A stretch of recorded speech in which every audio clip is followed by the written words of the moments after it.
വിദ്യാർത്ഥിയായിട്ടുള്ള ഒരു കണക്ഷൻ എങ്ങനെയാ വന്നത് ചേട്ടന്? വിദ്യാർത്ഥി മദ്രാസിൽ എത്തിയതിനു ശേഷം ഇങ്ങനെ വർക്കുകൾ ശരത്തിനാണ് ഞാൻ ആദ്യം പരിചയപ്പെടുന്നത് ആദ്യം ഒരു ABCയുടെ വർക്കിന്. ശരത്തിൻ്റെ ഒരു പാടിയ ഒരു ആൽബത്തിൻ്റെ വർക്കുമായിട്ടാണ് ഞാൻ കാണുന്നത്. അപ്പൊ ചേട്ടന് ആക്ച്വലി ചെന്നൈയിലേക്ക് മാറിയത് ശരിക്കും മ്യൂസിക് ഒരു കരിയർ ആക്കാം എന്നുള്ളൊരു ഡിഗ്രി കഴിഞ്ഞിട്ട് നേരെ വണ്ടി കയറിയത് അവിടെ അങ്ങനെ ഒരു പരീക്ഷണത്തിന് വേണ്ടി. പരീക്ഷണം എന്നല്ല, വേറെ മാർഗ്ഗമില്ല, അങ്ങനെ തന്നെ പോകണമെന്ന് വിചാരിച്ച് തന്നെ പോയതാണ്. അങ്ങനെ ശരത് സാറെ പരിചയപ്പെട്ടു. ABCയുടെ ഫസ്റ്റ് വർക്ക് ചെയ്തു. അതിൻ്റെ ആൽബം ആ സോങ്ങുമായിട്ടാണ് ഞാൻ കാണുന്നത്. ദാസറിനാണ് ഇങ്ങനെ പരിചയപ്പെടുത്തിയത്. ഇങ്ങനെ ഒരു പാട്ട് കേട്ട് നോക്കിയിട്ട് നല്ലതാണെങ്കിൽ ട്രൈ ചെയ്തു. അങ്ങനെ വിദ്യാസാഗർ സാറായിട്ട് പരിചയപ്പെട്ടു. അദ്ദേഹത്തിൻ്റെ കുറേ പാട്ടുകൾ പാടി. അപ്പം ചേട്ടനിപ്പം പറഞ്ഞു ചേട്ടൻ മ്യൂസിക് ഒരു കരിയർ ആക്കണം എന്ന ഒരു ധാരണയിൽ തന്നെയാണ് ചെന്നൈയിലേക്ക് ട്രെയിൻ കയറിയെന്നുള്ളത് പറഞ്ഞു. അപ്പോൾ തീർച്ചയായിട്ടും അതിൻ്റെ പിന്നിൽ ഇൻസ്പിറേഷൻസ് ആയിട്ടുള്ള കുറേ മ്യൂസിഷ്യൻസ് ഉണ്ടാവും. ചേട്ടൻ കുട്ടിക്കാലത്ത് കേട്ട് വന്ന പാട്ടുകളും മ്യൂസിഷ്യൻസും എല്ലാവരും. അപ്പം പിന്നെ എനിക്ക് തോന്നുന്നു അച്ഛൻ ഇങ്ങനെ സംഗീതജ്ഞനായതുകൊണ്ട് തന്നെ എനിക്ക് പണ്ടേ ചേട്ടൻ അങ്ങനെ ഒരു ഇങ്ങനെ ഉള്ള പണ്ടത്തെ മ്യൂസിക് ഡയറക്ടേഴ്സായിട്ടൊരു പേഴ്സണൽ അടുപ്പം ഉണ്ടായിട്ടുണ്ടോ? ദക്ഷിണാമൂർത്തി സ്വാമിയോട് അടുപ്പമുണ്ടായിരുന്നു. സ്വാമി അച്ഛനും അടുത്ത സുഹൃത്തുക്കളായിരുന്നു. സ്വാമിയുടെ കരിയർ ആക്ച്വലി സ്വാമി ശരിക്കും ആലപ്പുഴ ജില്ലയിലാണ്, തകഴിയിലാണ് ജനിച്ചെങ്കിലും വൈക്കത്തുകാരനായിട്ടാണ് അറിയപ്പെടുന്നത്. അതൊരു നല്ല, എനിക്ക് തോന്നുന്നത് ഒരുപാട് അദ്ദേഹത്തിൻ്റെ ഫാൻസ് ഒരുപാട് പേര് മ്യൂസിക്കിൽ ഒരുപാട് അദ്ദേഹത്തിൻ്റെ മ്യൂസിക് ഇഷ്ടപ്പെടുന്ന കച്ചേരികൾ, അന്ന് ഫിലിം മ്യൂസിക് ഇല്ല എന്നുവെച്ചാൽ സ്വാമി കച്ചേരികൾ ചെയ്യുന്ന സമയത്ത് അദ്ദേഹത്തിന് ഒരുപാട് ഇഷ്ടപ്പെടുന്ന ആൾക്കാർ വൈക്കത്തുണ്ടായിരുന്നു. അപ്പം അങ്ങനെയാണ് സ്വാമി ശരിക്കും വൈക്കത്തേക്ക് വരുന്നത്. ഒരുപാട് നല്ല അമ്പലമുണ്ട്, അതുപോലെ സ്റ്റുഡൻസിനെ ട്യൂഷനൊക്കെ ആയിട്ട് കിട്ടും എന്നൊക്കെ പറഞ്ഞിട്ടാണ് സ്വാമി വരുന്നത്.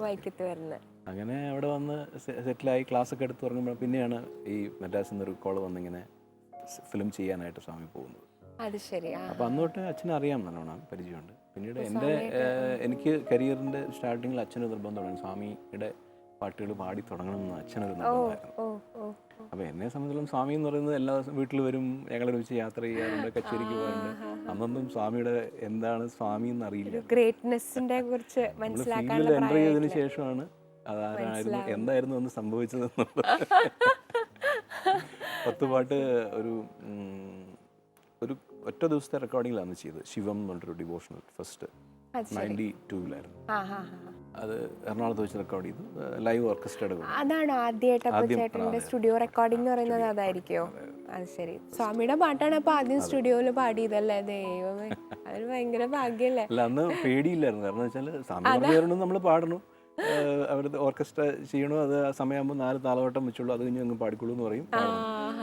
സ്വാമിയുടെ ഇത്രയും അടുത്തറിഞ്ഞിരുന്ന ഒരാള് എന്നുള്ള നിലയ്ക്ക് തീർച്ചയായിട്ടും സ്വാമിയുടെ ഒരു പാട്ട് നമുക്ക് വേണ്ടി ഡ്യുവറ്റിൽ പാടിത്തരാമോ? തീർച്ചയായിട്ടും പാടാം.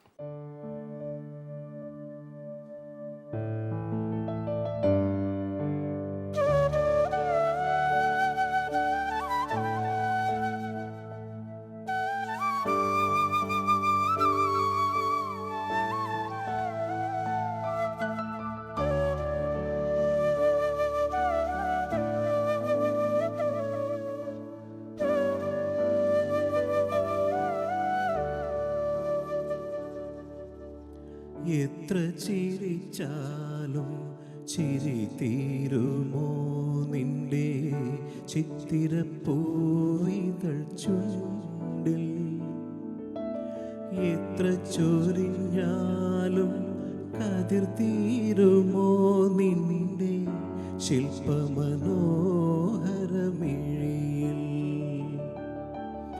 എത്ര ചിരിച്ചാലും ചിരി തീരുമോ നിന്റെ ചിത്തിരപ്പൂവിതൾ ചുണ്ടിൽ?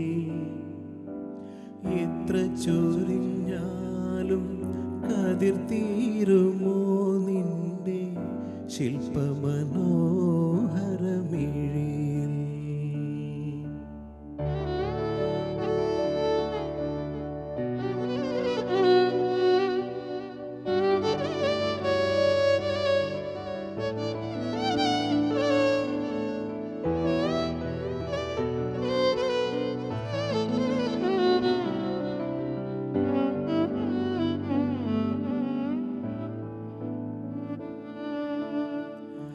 എങ്ങനെ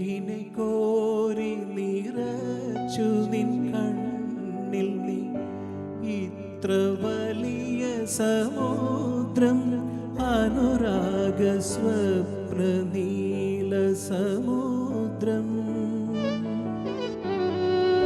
എങ്ങിനെ നുള്ളി വിടർത്തി നിന്നുള്ളിൽ നീ ഇത്ര വലിയ വസന്തം അനുരാഗ സപ്തവർണ്ണ വസന്തം എത്ര ചിരിച്ചാലും ചിരി തീരുമോ നിന്റെ ചിത്തിരപ്പൂവിതൾ ചുണ്ടിൽ എത്ര ചൊരിഞ്ഞാലും കതിർ തീരുമോ നിന്റെ ശില്പമനോഹരമിഴിയിൽ എത്ര ചിരിച്ചാലും ചിരി തീരുമോ നിന്റെ ചിത്തിരപ്പൂവിതൾ ചുണ്ടിൽ. സ്വാമിയുടെ ഒരു റെയർ കോമ്പസിഷൻ അല്ലേ, അധികം പാടി കേൾക്കാത്തൊരു പാട്ടാണ്. പക്ഷെ നോർമലി സ്വാമിയുടെ പാട്ടുകൾക്ക് കൂടുതലും ഭയങ്കര കർണാട്ടിക് ഛായ വരുന്ന പാട്ടുകളാണ്. പക്ഷെ ഇതൊരു സോഫ്റ്റ് മെലഡി, ഒരു സിമ്പിൾ ഇതാണ്. അതന്നെ. സ്വാമിക്ക് വേണ്ടി ചേട്ടൻ പാടിയ പാട്ടുകൾ ഓർമ്മയുണ്ടാവോ ചേട്ടന്? ഏതെങ്കിലും ഡിവോഷണൽ ഒരു 4 ലൈൻസ് നമുക്ക് വേണ്ടി പാടി തരാമോ?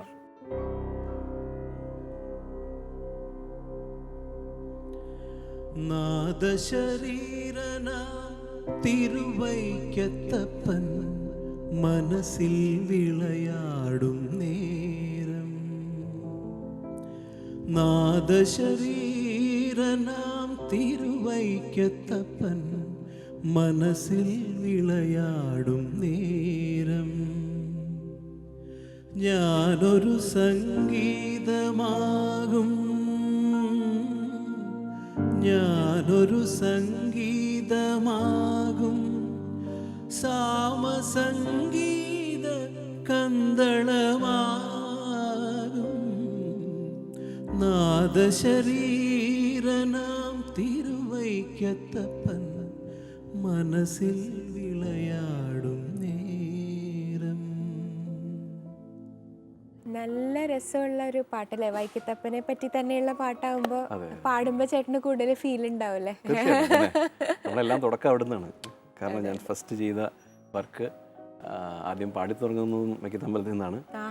പിന്നെ വൈക്കത്തെ മേശാന്തി ഡി നാരായണൻ എന്നൊരു എഴുതിയ പാട്ടാണ്. അപ്പം വൈക്കത്തപ്പനും സ്വാമിയായിട്ടും അത്രയും റിലേഷനുണ്ട്. എനിക്കും എൻ്റെ തുടക്കവും ഈ പറഞ്ഞുകൊണ്ടുള്ള ഫ്രണ്ട്സും മ്യൂസിക് പഠിക്കുന്നവരും അല്ലെങ്കിൽ പാട്ടുകാരായിട്ടുള്ളവരൊക്കെ കൂടി ചേരുന്ന ഒരു സ്ഥലം എന്ന് പറയുന്നത് അമ്പലമാണ്. ഇപ്പോൾ കച്ചേരികൾക്കാണെങ്കിലും ഉത്സവത്തിനും അല്ലാതെയൊക്കെ ദിവസവും തൊഴാൻ പോകുമ്പോഴൊക്കെയുള്ള അതിൻ്റെ ഒരു മേശാന്തി കൂടെ ഉണ്ട്. അവിടെ ഒരു ഡിസ്കഷൻ സെൻ്ററാണ് നേരത്തെയൊക്കെ. ഇപ്പം പിന്നെ എല്ലാവരും വേറെ വേറെ താമസിക്കും. പിന്നെ അപ്പോൾ വൈകുന്നേരം അവിടെ ചെന്നിരുന്നു കഴിഞ്ഞാൽ മ്യൂസിക് കോളേജിൽ പഠിക്കുന്ന സ്റ്റുഡൻസ് ഒക്കെ ഉണ്ടാവും. അപ്പം അങ്ങനെ പുതിയ പാട്ടുകൾ വരുമ്പോൾ അതിനെപ്പറ്റി, അതുപോലെ ദാസേട്ടൻ്റെ തരങ്കണിയുടെ റെക്കോർഡ്സൊക്കെ അല്ലേ, അതൊക്കെ ഓരോ ഡിസ്കഷൻസാണ് ഓരോ പാട്ടുകളെ പറ്റിയും ഓരോ താല്പര്യങ്ങൾ. അതെനിക്ക് മദ്രാസിൽ ചെന്നപ്പോൾ എനിക്ക് അങ്ങനെ ഒരു ഫ്രണ്ട്ഷിപ്പ് കിട്ടി. ഒന്ന് ശരത്തും പിന്നെ ഒന്ന് രമേഷ് വിനായകും മ്യൂസിക് ഡയറക്ടേഴ്സ്. അപ്പൊ ചുരുക്കത്തിൽ പറഞ്ഞ മദ്രാസിലേക്ക് മാറുക എന്നുള്ളൊരു തീരുമാനം ചേട്ടന്റെ ലൈഫിൽ ഏറ്റവും നല്ല തീരുമാനമാണ് എന്നുള്ളത്. തീർച്ചയായിട്ടും.